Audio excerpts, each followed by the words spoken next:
What's up, guys? CJ here, and welcome back to another all-new episode of Superfriends. I'm joined, as always, by Luke. What's up, guys? And Tim. How's it going, everyone? And Tim, you're going to have to tell me which episode this is. I feel like it's... It's episode 88. 88. See, I wanted to say 79, so I'm glad that I didn't, because I was way off. But we do actually have a lot of big news to dive into. I say that, and the guys probably should start chuckling, because the truth is we don't. It seems like it's been a Marvel-dominated news week for the last 3 weeks, but we actually do have some really interesting tidbits for you today. But first, before we jump right into that, Luke, how are you doing? How are you doing, bud? I'm doing pretty good. How's life? Yeah, life is okay. Just it's just keeping me going until San Diego, I guess. I was gonna say I'm growing more excited for that by the day, and we actually are gonna talk about some San Diego Comic-Con related stuff in this podcast. So get excited. Would you say that life is like a box of chocolates, Luke? No. No. If you had to come up with a simile, what would you just? Life is like going to a bad dentist, and he keeps poking your gums when trying to do his job. But at least you're getting life. your teeth cleaned. You hope. You hope that he's doing his job. All right. Well, on that slightly depressing note, Tim, how are you doing? Bring us up. All right. Bring us up. That's not going to be my job this week. Okay, that falls to me. How are you? How are you, bud? Same as I've been the last 3 times we recorded. Because we haven't been available the night before, I've had to do this directly after work all 3 times. Yep. Been there. How is that job treating you? It's okay, for the most part. Remember, don't shit talk coworkers on an open mic. You don't know if they're going to be listening. But we actually do have a good chunk of news today. We've got some brand new comments from Matt Reeves about the Batman movie he's going to direct that you might have heard stars Ben Affleck. There's a potential chance for a Superman Red Sun movie, apparently, and we're going to talk about who exactly is saying that and why they're saying that. We also have a new image of the Batman suit from Justice League. Which suit this is, I have no idea. There are like 7 in this movie now. And speaking of Justice League, we actually have an update on a question that was asked of us last week about which director would be at San Diego Comic-Con. So we'll dive into all that. You guys ready to get started? Yeah, let's do it. Uh-huh. I was going to say, we're going to save Nick some time this episode. It's going to be really short, but I realized I'm editing this episode, so maybe we can... This is going to be the hour-long special. But hopefully not, because I don't want to go through that. But speaking of Matt Reeves and the Batman movie... So he did an interview with, I believe it was New Trailer Buzz, and he had just finished, in which he expressed, the guy, I kind of asked him, I don't know how many of these people interviewing him at a press junket asked him about the Batman, but he did, and Reeves seemed really excited to talk about it. And during the course of this, it was maybe like a 2-minute answer to the question, Reeves revealed that he had actually just finished War for the Planet of the Apes, like actually finished working on the movie, 10 days before that interview. Now, we don't know exactly when that interview was held, but it was probably sometime in the last couple of weeks. So he only just finished War for the Planet of the Apes and immediately had to jump into the press tour. Now, why I'm pointing this out is that kind of explains the lull in Batman news recently. Reeves hadn't even started really looking at it. He kind of described it as this is the first chance that I've had to really look at the Batman movie. And what that tells me is probably no release in 2018, as Reeves still has to rewrite the script, something I think WB is going to give him time for. So I guess the first question on this news is, were you guys worried by the lack of Batman news for so long, or did you kind of figure that this was happening? Tim, does this ease your mind? Because I know you're losing sleep every night about the Batman movie. Honestly, I've been so long since I've actually thought about the Batman movie, I wasn't even, concerned about it starting up or not. Like, when he said, he just started, I'm like, no, right, he's doing the Batman movie, okay. And it was one of those things when because I talked about this a little bit in the H&N, I didn't get as much time to focus on this aspect of it as I wanted to, because it was one of those things where I was like, of course, I think we all kind of forgot that he was doing another movie. That he was War for the Planet of the Apes was still going on, and so we're sitting here demanding Batman news, and he was still working on that movie, which I hear is amazing, and I can't wait for. It is really good. I said. Oh, that's right, you did see it. I saw it for for the press screening in New York. It was a really good movie. When does the review embargo lift? The review's already up. It's up? Oh my god, Yeah, I'm gonna have to go watch it. On Monday, the review embargo. That's what I was curious about. Is I would have plugged you guys yesterday. I honestly completely did not see that, so I'm gonna have to go watch that review after this episode. But man, I did not even. Luke, what do you think? I'm just gonna try and settle this while you give your. Were you worried by the lack of Batman news? Not really. I knew that a lot of stuff had to be done just in terms of everything that happened with the movie. I don't even think they ever said, like, for sure what a release date was. I just know that they wanted it before 2020 at the very least. Yeah. So, yeah.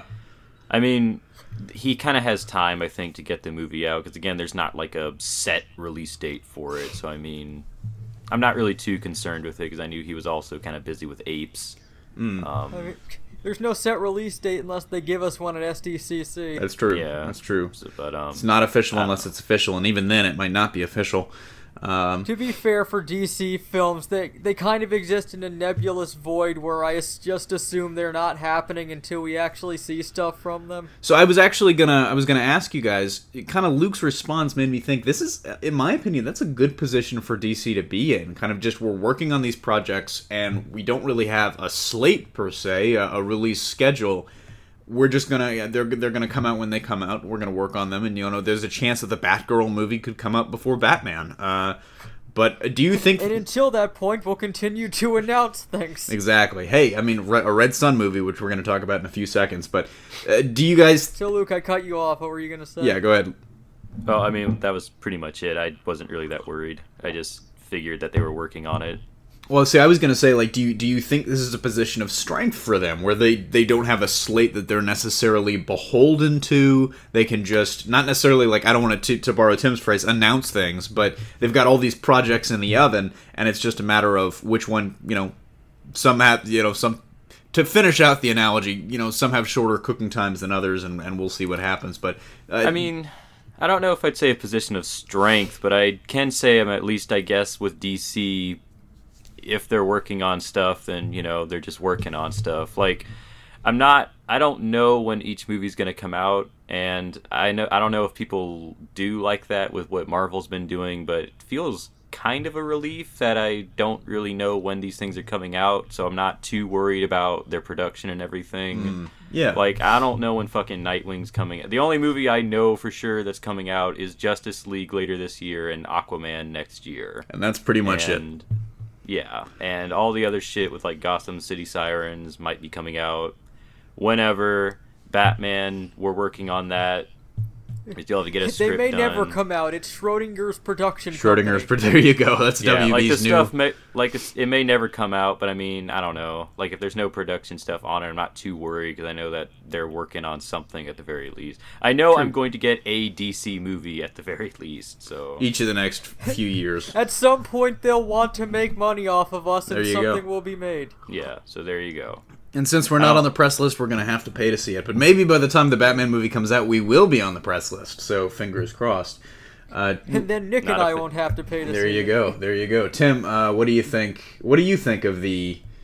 do you think it's a position of strength, or are you kind of like in the same vein Luke is, where it's like, maybe they're not beholden to it, but, at the very least, it's not something you have to worry about? I mean, it's not so much a position of strength, I would say, because it just sort of comes across like they don't have like everything set up yet to start moving forward with it, but it's not like they're under any pressure to get anything out at any particular time. Like, it's more so a neutral position where they're neither really in a great position nor are they in a bad position. Yeah. I agree. But, so, I think we actually did talk about that a little longer than I meant to, but moving on to another part of his statement. In the actual interview itself, he says that as he started to look at the Batman movie, he actually, maybe it's just a factor, a function of the fact that he's been working on this Apes movie for so long, he actually started off by saying that he sees a lot of emotional parallels between Caesar and Batman. Both monkeys, of course. No, they're tortured characters grappling with their demons, to basically trying to do the right thing in an imperfect world, he says. Do you guys see those same similarities, or is this something that only, a guy that's been directing a monkey movie and then going on to Batman would see? Tim. Yeah. Well, Tim, having seen said monkey movie. having seen War for the Planet of the Apes, I can definitely see where he was coming from in the interview, since he said that he wanted it to be a more personal, like, POV story of Batman as a detective, showing more of, like, his side of the story and not just the world around him. Yeah. Which makes a lot of sense, because that's a lot of how War for the Planet of the Apes worked. It's very much like a character-driven story, since we're just following 4 of the characters the whole time. Well, 6 in total once they finish. It's very personal, and he's good at getting a lot of emotion, showing you the struggles of people without a lot of dialogue. So I can definitely see what he did for War for the Planet of the Apes working in a Batman movie. Oh, absolutely. Luke, do you see the same thing? Well, I mean, I've only seen the first 2. I didn't get to see the other one, but yeah, I like the premise behind that, because I feel like that takes a bit more of a personal approach with Batman than I think a lot of movies or a lot of comics so far have really wanted to do with that character. Like, I guess as an example, say what you want about the Tom King Batman, I feel like I get more of an idea of what Batman feels as opposed to just how people see Batman in that comic, and I feel like that's kind of the thing for that he kind of wants to bring a point to in the Batman movie. Just like, you want to see more of I want to see more of Bruce under the mask, and I feel like that's kind of a point to make here with what Matt Reeves saying, just basically a personal story about Batman's side of things as opposed to an external look at Batman fighting crime, I guess. Basically, the effect on the man. That's kind of the issue that I had with the Nolan movies, where Batman's probably the least interesting character in them. Yeah, I can see that. He just smokes 3 packs a day to get the voice, and really, that's the only conflict. But no, I was actually to literally just be a symbol.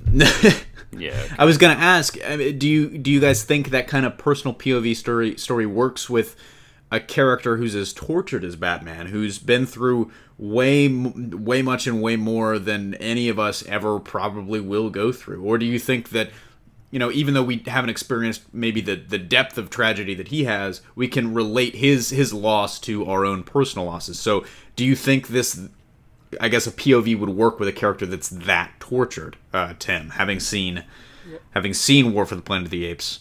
No, definitely. It worked for Caesar in this movie. Absolutely. That's kind of all I wanted to know. Like, he's a very tortured character too from the previous movies and what he goes through in this one. That's true. I think that's going to be something that I think is going to be fun to watch. Like putting the audience in the shoes of Batman. It's kind of something that we really don't get a lot of the times. I want a movie that's going to. I don't want to say like I want a movie that's going to make me feel like Batman, but you know, it's one thing to, I guess, watch the exploits on screen. It's another thing entirely to relate to them, you know, and I think that's something that the movies have missed. The true Arkham VR starts now. Yes, yeah. It's going to be the first VR 4D movie. But speaking of actually those comments Tim referenced a little bit ago, I want to read the exact quote for the audience. Matt Reeves said, "There's a chance to do an almost noir-driven detective version of Batman that is point-of-view driven in a very, very powerful way that will hopefully connect you to what's going on inside of his head and inside of his heart." And so, noir-driven detective version, that description should be music to fans' ears. I know I loved hearing it. You know, I played it a few times. What do you make of these comments? What's your biggest takeaway, Luke, from these comments? It will most likely showcase an element of Batman that I've wanted to see for a very long time. And I think a lot of people have wanted to see for a very long time. I wanted to see more of his human characteristics. I wanted to see more of Bruce because I'm always of the opinion that it's not Batman that's the real person. It's Bruce that dresses up as Batman. That's always been my interpretation. I know a lot of people don't like that interpretation. Which is funny, because there's more mental gymnastics to do for the other one, where it's like, oh no, Bruce has always been Batman, and he's just dressing up as, you know, he's pretending to be Bruce when he's actually Batman. And there's more mental gymnastics needed to, I guess, justify that take than there is that it's a guy dressing up like a bat. There's always just more. It's more relatable, and I feel like I kind of like that aspect of Batman a little bit more. That's why I've always liked Batman, but. Also, I guess on another note, the detective thing. People have wanted to see him actually be a detective for a while, and I mean, we haven't really gotten that in movies. We got little hints here and there, but we didn't get the whole closest hog. I think we got was him testing the bullet sizes in The Dark Knight. Yep. Yeah, that was about it, but I'd agree. Tim, do you basically feel the same way, or? Yeah, I'm pretty much in the same boat with that. It's nice to see this aspect of him as a character, because pretty much most of what we get from like Batman movies is him going around beating people up with martial arts and using gadgets, and anyone can do that. Exactly. And I definitely want to see the detective version as well. Kind of as we mentioned, it's something I don't want to say like featured, but it's been featured, but it's just not been featured prominently, you know. But kind of the last thing to end off this segment. Is there any story that comes to mind? Any particular story arc that comes to your mind when you're thinking about Reeves' description of what he wants to do with this movie? Tim, is there anything that sticks out in your mind? Nothing in particular. Nothing like there's a ton of stories where he does tons of detective work in them. Honestly, I'm not like the best read on Batman to be able to say one over another. Truth. I know general things about him, and I've seen stories with him doing it, but I don't know the best example. Luke, would you say that there's a particular story that sticks out in your mind, kind of that would gel with Reeves' description?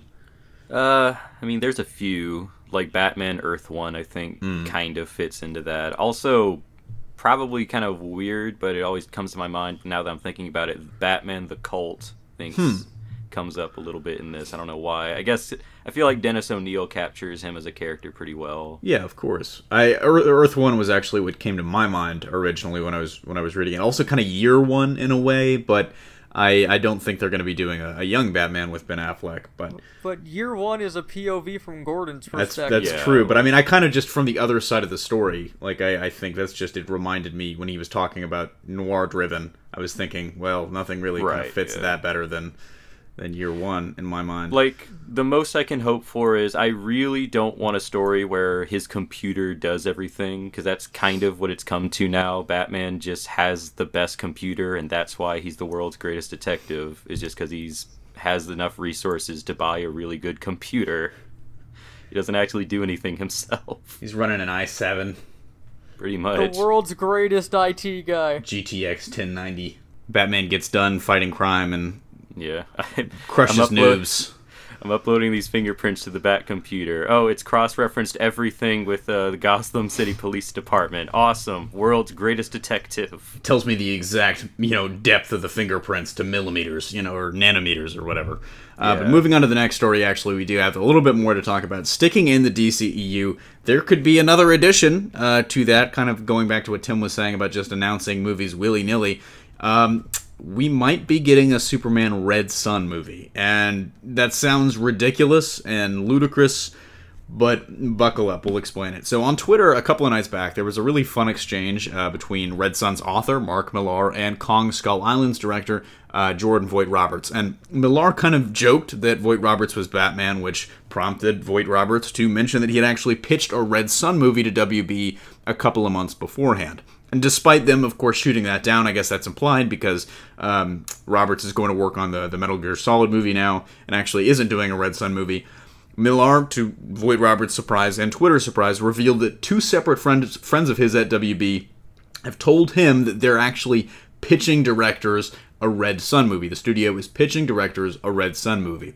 Now, after those tweets, Den of Geek picked up the story, followed up on them, and confirmed in a separate article that 1, Millar is telling the truth and they're hearing the same thing, and 2, it would be a live-action film, not just an animated adaptation. So I guess, first question is, Tim, do you think a Red Sun movie can even work on the big screen? I mean, I think the movie itself can work, but I think it would be confusing to audiences to have two versions of Superman unless their plan is to make him a Soviet soldier in the DCEU, which would be more confusing. Absolutely, that would blow my mind. But Luke, what do you think it could work? Just adapting that particular graphic novel. I know you love Mark Millar. He's your favorite author ever.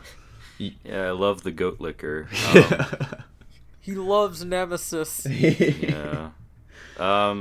Red Sun is actually a pretty good book, in all fairness, It is. and Oh, I feel I like love it it. could, and I feel like it could really work as a movie. But I'm kind of like with Tim, I don't see the game plan here unless they want to basically just start doing random stories as movies and basically say this is all of our movies are part of a multiverse, so we don't have to worry about continuity. But I want them to announce this and just go, yeah, the EU was a mistake. We're not doing a solo universe anymore.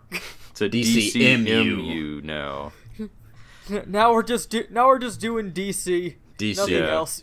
Well, There's that no would- universes. that would Everything's honestly- disconnected. That would vibe Yeah. with the new intro, I guess, in a way. Yeah, like I mean, if they wanted to do Just maybe cut and run. if they really wanted to do like some connected stuff every now and then, and they want to do an Elseworld story, fine. I just think that they really should expect that people will be confused, because to have 1 second Superman's with the Justice League, and then the next second he landed in Soviet Russia and is now like under Stalin and everything, that's weird. I guarantee you there would be multiple Fox News stories about that, just based on the reaction to the H&N that I did yesterday, where I was clearly joking tongue in cheek. I love this story, but I mean there were some people in the comment sections that were just, it's like, oh, Superman's a Soviet now, Superman's a communist too. It's like not really. This is an alternate universe. Somebody asked, it's like, what if there was a Nazi Superman? And I was like, there is. There definitely there is. I'm sorry to be breaking the news to you like this, but Nine Ubermansk. exactly. So that kind of leads me to the other. You guys both bring up confusion as a major, I guess, stumbling block to actually getting this done. Would you have it set in the DCEU as part of a larger multiverse, kind of expanding the expanded universe into a multiverse, or would you set it as a complete standalone in an alternate universe? I mean, Voight Roberts actually in that tweet storm brought up Logan as a good example of a movie that kind of exists as a standalone outside of the larger cinematic universe, and he, in his opinion, from what I can gather, feels like that's the direction that superhero movies need to go. Is it's like cinematic universes are great and all, but I mean there's still a place for these stories that exist separately. Well, there's a problem with that argument, because Logan still maintains ties to previous films. Well, see, I think from what I kind of gathered from his tweet is it did maintain ties, but it was almost like because it had to, and it didn't mention them, hardly at all. And when you try and think about where that fits in the X-Men timeline, your head starts to hurt a little bit. If you want to follow a cinematic universe's timeline, don't follow Fox's.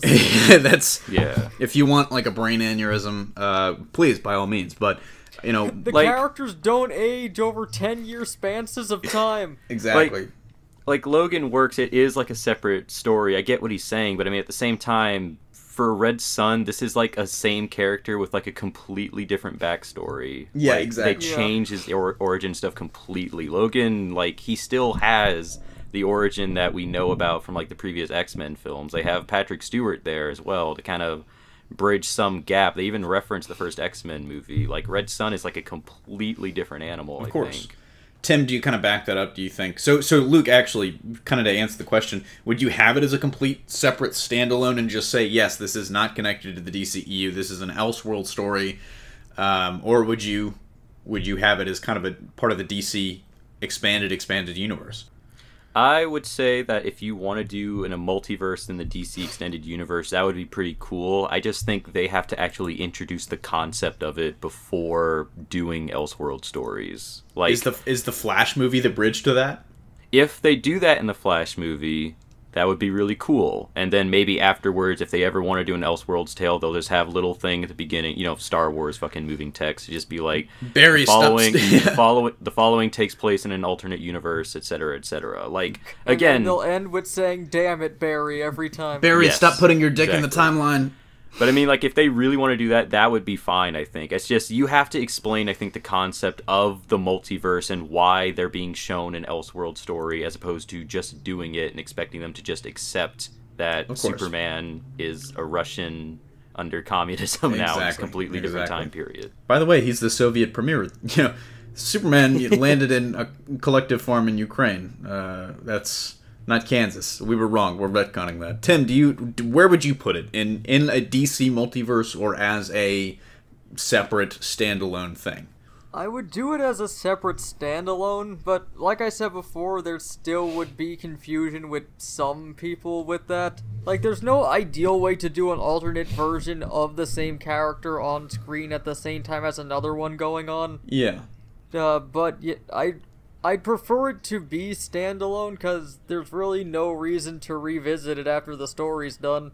Yeah, I kind of agree with that. As much as I would like to see the multiverse in the DCEU, I think it's got to be set up first, kind of like what Luke was saying. I think we can't just jump into it and sort things out later. I think the audience is going to be super confused. Kind of my follow-up question to that is Henry Cavill as Red Son Superman or no? And the reason I ask that is Millar actually kind of implied that no, he wouldn't want Cavill to play the Red Son Superman because in his mind, it's got to be someone a little more blue-collar, a little more gritty. He actually said he wouldn't. He didn't say he would cast Michael Rooker, but he was saying that it would have to be someone with kind of like that edge to him. Well, too late. Michael Rooker doing a Russian accent. Dovai Tovarish. Yeah, exactly. But so would you cast Henry Cavill as the Red Son Superman and completely confuse audiences, or because I feel like if you cast a different actor, it could be, you know, maybe existing as a standalone a little easier and just say it's like maybe not necessarily Superman, but Soviet Man. Soviet Man. Soviet Man. I like that. I'm not going to put you on the spot and ask you to and ask you to cast an actor, but would you put Henry Cavill in the role, Tim?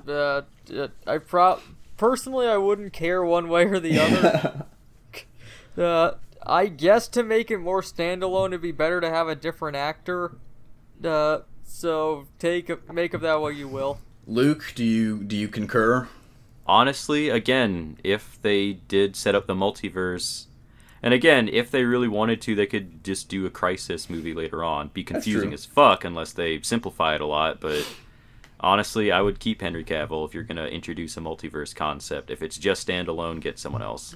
I like that. Lady Quark was the key to everything. God damn it. So kind of to end this out, we do have another statement from Mark Millar. I mentioned the Den of Geek article that kind of confirmed what he was saying in the tweets. They reached out to Millar, and he actually spoke to them about that and clarified the tweets in a statement, and he said, "Is this something they're genuinely planning? I have no idea. I've got pals at Warner Bros., but never discussed it with them. I think they're just going through their back catalog of big books and hoping to lure in good directors as opposed to any particular interest in developing Red Son." So that puts a little bit of damper on things, and I love Red Son. I don't know if I had mentioned that in this podcast. It's my favorite graphic novel of all time, to be honest. I think it would be incredible on screen. So I'm sad now, but I guess kind of to round out the topic, do you want a Red Son movie, Luke? If it was animated, yes. See, that's another good question. Yeah. But since it's live action, I don't know. Like, they did the motion comic, which was like halfway there, but I would want an animated version for sure. Yeah. Like, it's a really good movie. I'd love to see it adapted, but I don't know if live action is the right approach. There's so much fun stuff there. Soviet Wonder Woman, Soviet Batman. I mean, really, like every fighter pilot Hal Jordan. Man, it's just great stuff. Tim, would you want a Red Son movie, or are you good?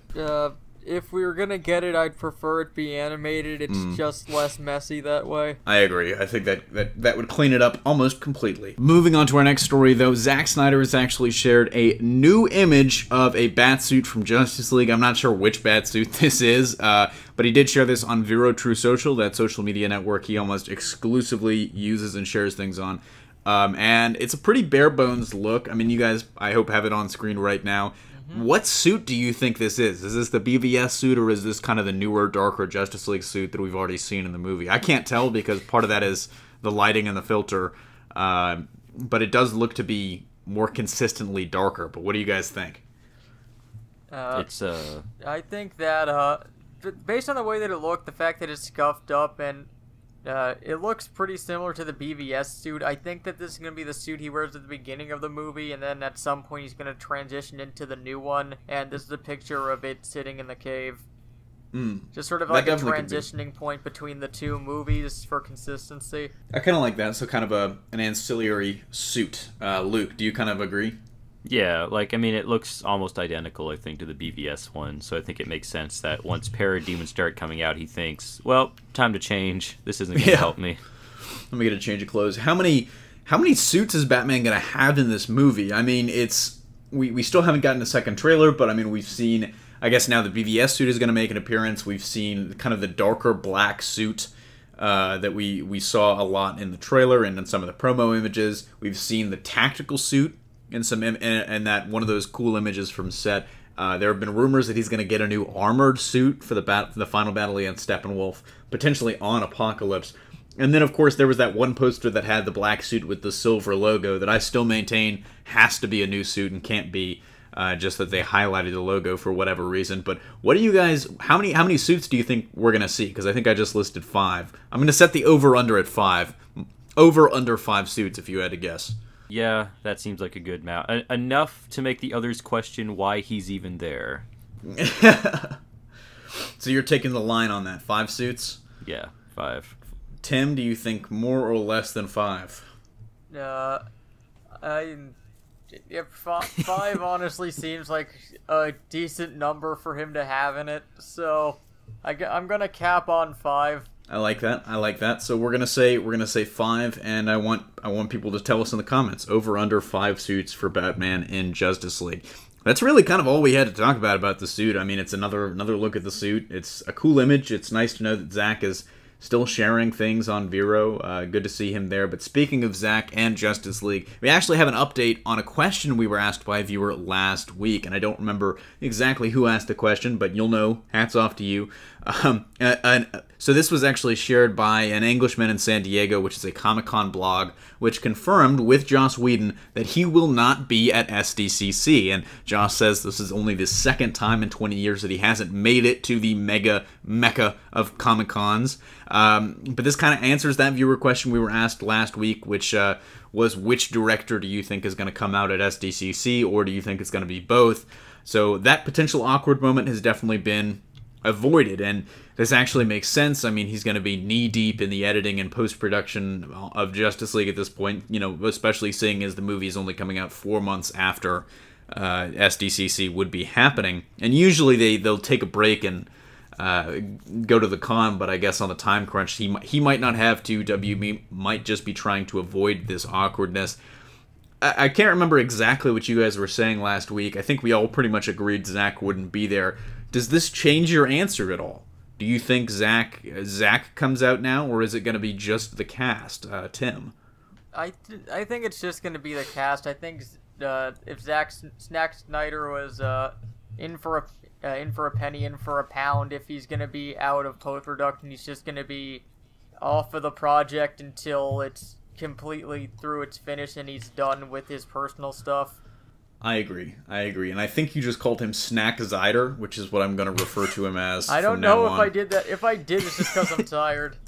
Luke, what do you think? Is Snack Snyder going to be there, or just the cast? No, I feel like it would just be the cast. Maybe they'll have what's his name? Well, probably not the head guy. Never mind. Probably just the cast. But I don't. It could be. I feel like Jeff is going to be there. Well, I mean, if Jeff is there, I think that could work. But like Zack, again, like Tim said, if he's not there for like all the post-production stuff, I can't imagine he'd be there for Comic-Con.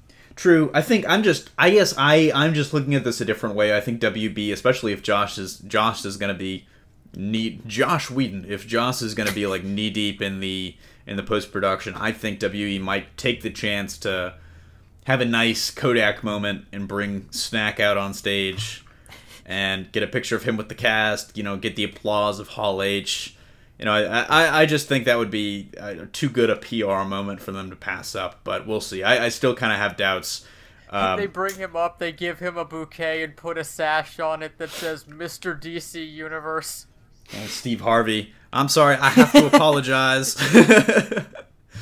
Joss comes out. Oh my god, that would be a great heel turn. But kind of my final question on this: do you think this shifts at all what DC and WB are going to want to do with this Comic-Con? Do you think Justice League even though it's only 5 months away, do you think Justice League maybe takes a back seat in this Hall H presentation, and kind of the focus shifts to future projects like Aquaman, or maybe even I saw some people speculating maybe Green Lantern Corps or Batgirl could get announced, maybe the Nightwing movie.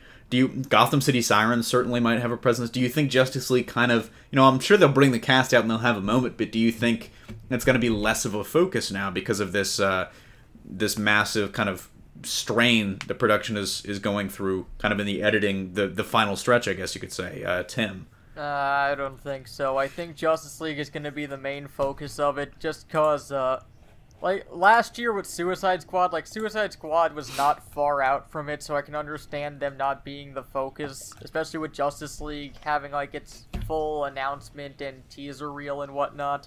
But Justice League's, like, their next big project, the next one they have is Aquaman. They could potentially do something to announce a new project like they did with Justice League, but I don't think they're going to get anything bigger than Justice League to overshadow it.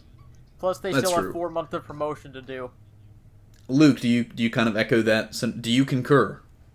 Yeah, I kind of agree, because, I mean, Justice League will be, I think, like 4 months out from San Diego.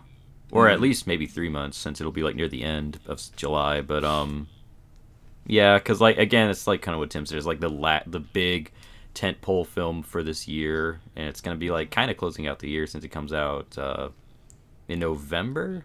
Is that when it comes out? Is it November? Yeah. I think it's the first week of November. Or yeah. No, end of November, sorry. Yeah, so it's almost closing out the year, so they kind of want to get some highlights on that. They might talk about some other projects. I don't see them talking about Green Lantern Corps at all, in all honesty. I don't know why that rumor's going around, but we'll see what happens. I mean, it's kind of been on the back out on stage. I'm still not Green Lantern. Don't worry, everyone. I'm still not cast as Green Lantern. That would be a great troll, actually. I would love to see that. But you guys ready to move on to viewer questions and close this thing out? Yeah. Let's get them out. All right, we have a lot of these, so we'll see, I guess, how many we get through. I'm not sure we're going to get through all of them today, but all right. Jacob Benton asks, #AskSuperFriends, which character or characters do you think got the worst representations in the New 52? I would say Clock King. Just why, DC? Why? I'm not sure if he wants us to answer the last two questions, but that first question... I didn't think Clock King was, like, super bad in it when I was reading him. He's I agree. Different. I mean, that's true. Is there anyone in particular that you would say kind of got the shaft in the New 52? Probably Bart Allen, making him Bart Allen and being a future criminal. I think that qualifies. Luke? There's a lot. You know what? Creeper sucked in the New 52. Creeper, the Japanese demon mask man. That was dumb. I don't know why they did that. My answer is anyone involved in Scott Lobdell's Teen Titans run. I mean, even the new characters got the worst. Bunker. I think gay people got the worst representation in the New 52 because of Bunker. It was as an entire community. They should. I think we have some class action pending against Scott Lobdell because of that. But that's Bunker still ruined gayness. He did. It was one of those rare things, like some of the characters in a Transformers movie, where it's not only offensive to like one group but multiple groups, and so it's like not only was he offensive probably to gay people. I was offended at it. I'm not gay, but he was offensive to gay people and Hispanics, I think. So Scott Lobdell, you did it. Scott Lobdell did buddy. that for a lot of characters, though. Like, he made Ravager just like an awful bitch. Just awful, terrible. Like she was like she had been going through periodic character regression since she was first created, but she was never evil at any point outside of when she was like drugged and crazy. Yeah. I also don't like how Doom Patrol showed up once and then they never showed up again. Hey, they have the series now. Them's the breaks. Of course, that series. All right. Actually, Tim Drake is another good answer, because not necessarily because of anything he did or he was written, but the fact that they did just the whole 5-year plan, the 5-year time jump. It's like, oh, Batman has 4 Robins in 5 years. Tim Drake, sorry, you were never Robin, despite this picture that clearly says otherwise. It's all he deserves. He was Red Robin. Sorry, Josh. A Robin costume. Fun facts. But all right, D Terrible Twins asks #asks Superfriends, what are the chances of Justice Society in the DCEU? Slim.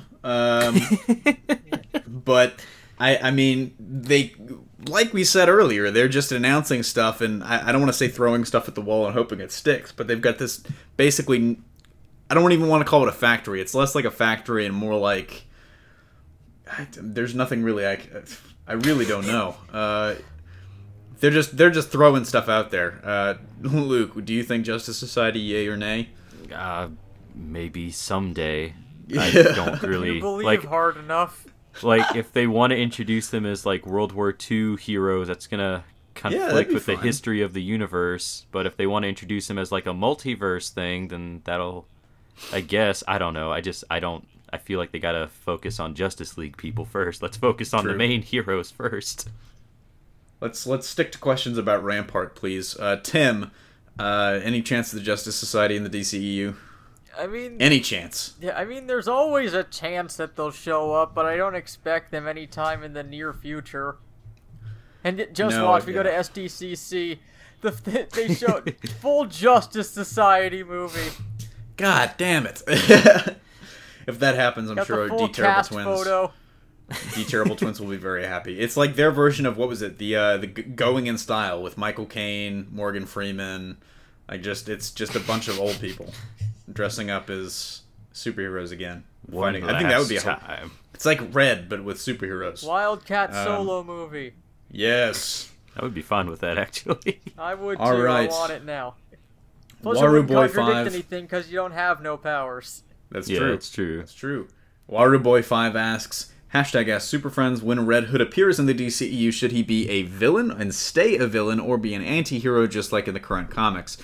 You know, this is a tough question because I personally feel like he was never really an out-and-out villain, especially kind of once they explained the backstory and kind of got into that. I mean, he was doing some bad shit, but I don't know. I think there's a balance to it because I wouldn't necessarily say anti-hero, just vigilante. That's my answer. I think strike a balance. Be in the middle. No morals, but not necessarily a good guy. Or not necessarily a bad guy either. Tim, what do you think? Yeah, I mean, How do you take he your Red wasn't- Hood? Like you said, he wasn't an out-and-out villain. He was more so an antagonist just because his way of dealing with things was so radically different, so it would put him at odds with Batman.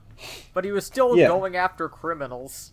That's true. I mean, it's not like he was like, it's like, hey, I was gonna say like, hey, that's a nice baby you got there. I'm gonna take it. Like, he wasn't doing evil shit like that. Steal He a wasn't baby from a candy. He wasn't stealing 40 pies, which is awful. But Luke, how do you take your Red Hood? I don't take him at all. He should not be in this universe. Honestly, he makes little sense with the Batman we have right now. Yes. He makes It very really little it would sense. only serve to make Batman look worse, in my opinion. Especially if you get an adaptation of that, that iconic scene, the why is he still alive? Because it's like, well, son, I don't really have a good answer for that. I've killed just about everyone else. Because I love him, son. I was out of bullets the day that I went to go kill him, and then he escaped by the time I want more. I like that your Batman has a stroke, I guess. I was trying not to laugh as I said it. Oh man, It's good, I like it. what's funny is I feel like I kind of agree with that. I don't think the Red Hood necessarily fits in this universe with this Batman, but I feel like this universe is really setting him up. It's more than any other character. I feel like this universe is really setting up Red Hood. But anyways, and I feel like most people feel like that too. But Scott, a player punk cult fan, asks, #AskSuperFriends, since Phil Lord and Chris Miller left the Star Wars Han Solo movie, do you guys think they'll jump back to directing the Flash movie? My answer is yes, absolutely. I think that's going to be announced sooner rather than later. I have no sources on this. I just think, hey, their next calendar year just cleared up. Why the fuck not? What do you guys think, though? Tim? Sure, why not? I like that. Luke? They'll do it, and they'll make it too funny, and they'll be taken off the project. All right, I think we got time for one more question. They'll improvise too much, and they'll get mad. Exactly. Well, I mean, oh God, I've got so many thoughts on that. I wish we had a Star Wars podcast so I could talk about the Phil Lord, Chris Miller thing, because I see what both sides are saying. I do too. I was just making. If they were making a comedy and they weren't hired to make a comedy, then yeah, they were hired to make a funny action adventure movie, not an out and out comedy. So whatever. We've got time for one more question before I start going in on that. Jalen asks, #AskSuperFriends, hey guys, my summer just started or started last week when you read this, so my question is, which DC actor/actress would you hang out with for the summer? That's actually a really fun question. It's a really tough question. Do you guys have anyone that comes to mind necessarily? I feel like Gal Gadot is going to be a popular answer. Maybe not with us, but Luke just wants to chill, hang out with Gal Gadot. Yeah, I mean, you kidding me? Have you seen her? Yeah. I see your point, Tim. I mean, in terms of hanging out or just doing what Luke does and just kind of looking at them for the summer. Yeah, the whole summer just looking at her. Well, you can do that already. Like he'd be fun to hang out with. I agree. Jason Momoa seems like a guy you could have a beer or 17 with. I'm gonna go with Henry Cavill. I want to bro down with Henry. He just seems like a nice dude. So yeah, there's our answer. No one chose Batman, so he's just gonna stay sad. I'm no too one scared. Sad Fleck. I'm too scared of Ben Affleck at this point. I mean, I don't even think Ben Affleck wants to hang out with Ben Affleck anymore. God damn. And on that savage note, Tim, where can people find you on social media so they can complain? They can complain at Aussie Dragoon on Twitter. All right, and Luke, where can you point people if they try to complain to you? You can point at me on Twitter at Baron_Zemo1. You can find me on Twitter at CJ Pascal. But thank you guys so much for watching. If you want your questions answered on the podcast, be sure to drop them down in the comment section below with the hashtag AskSuperFriends or on Twitter with the same hashtag. I think we look there as well sometimes, but usually not. So just drop those questions in the comment section down below.